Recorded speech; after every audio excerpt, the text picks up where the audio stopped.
Good evening, Alamanians. This is Bubba Alamo back, and we're going to do another video. Got some time to kill, so I thought, well, why not do a little discussion here about this particular AR-15, and also discuss a little bit about building AR-15s and what my experience has been with that.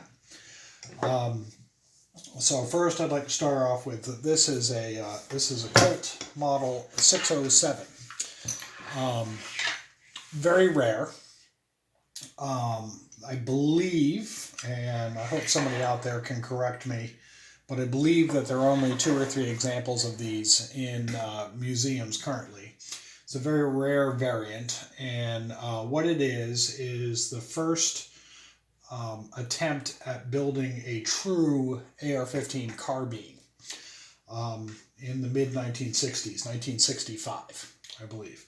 So the story is, what happened is the AR-15 was adopted 1963-ish. It started to be deployed in Vietnam, and immediately the Army had requested from Colt that they work on a carbine version of the rifle. Colt answered that by first coming up with I believe it's the 605, which is the dissipator version of the AR-15, and that's a full-size AR-15 with a 20-inch barrel, or sorry, full-size AR-15, but the barrel is cut off right before the gas port, and cap put on there. And it was experimental, and it kind of worked. They had some reliability issues with it. And so Colt went back to the drawing board, and this is the very next idea that they came up with. They made, I'm unsure of how many they actually made. They made a few. They issued them to SOG teams, Special Forces, Green Berets, things like that, and also to dog teams in Vietnam. And to my knowledge of the numbers of ones that they've made, most of them are somewhere in the woods in Vietnam, and very few are actually, returned or made it back. I saw a picture of one, and I thought, gee, that would be really interesting, and I went on this 2-year quest to source all the parts to build my own replica of one. And so this is the result of that 2-year quest to create it. Now, what's interesting about it is that Stoner, Eugene Stoner, was involved on a project, and he created this system where the buttstock extends, but it doesn't extend like the traditional M4 where you take a button and pull, and it has several different. It has only an open and a closed position, and that's when it's in the open position. It has the same length of pull as a regular A1. The way it's activated is through a switch on the very end that you can see there.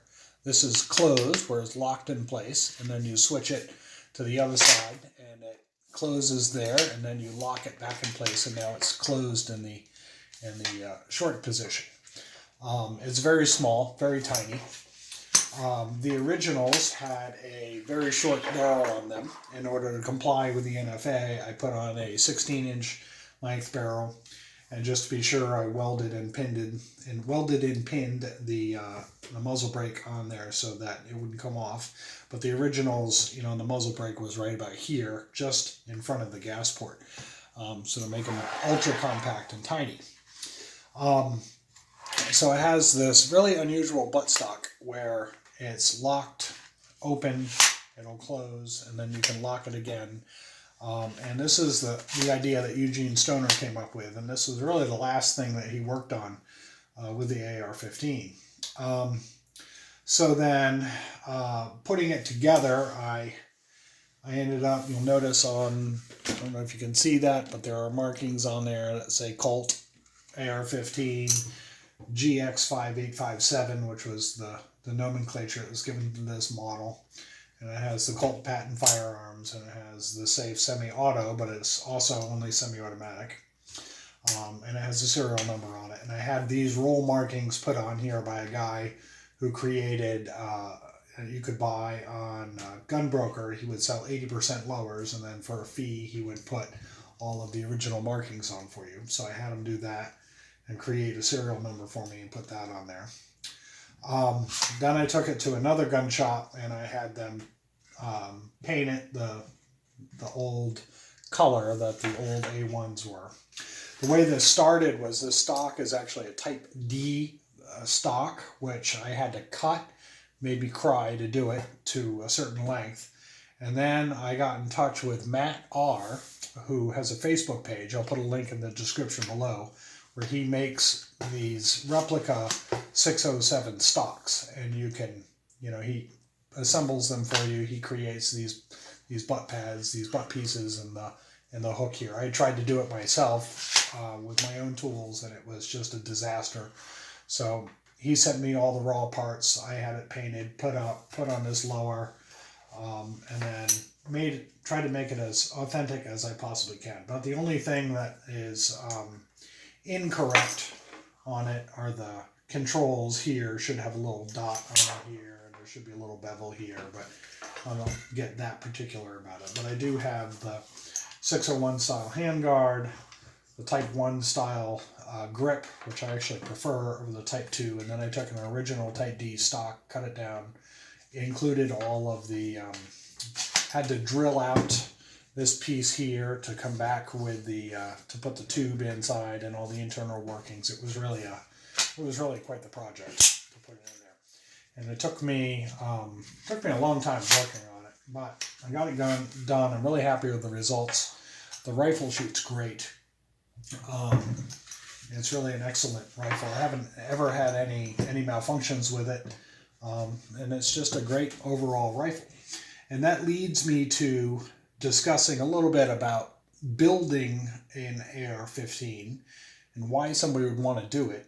And the first reason I think of is to save money. In a lot of cases, building an AR-15 is actually pretty easy. The hardest part is installing the barrel into the upper. You can find all kinds of tutorials on how to build a lower on YouTube and whatnot. But if you wanted to build an AR-15, it's very easily done. And you could build an AR-15, a basic model, for about $450. But you can also buy one for about $450 with the way prices are these days. So where the advantage comes in is if you want to do something special like this, to buy something like this custom made would be easily over $2,000. I probably spent about $1,500 in getting all this and sourcing the parts and having the painting and getting everything I need. And then I did the final assembly, which was not easy. The buttstock was rather difficult to install and put on. Matt made it a lot easier, but it certainly wasn't cheap.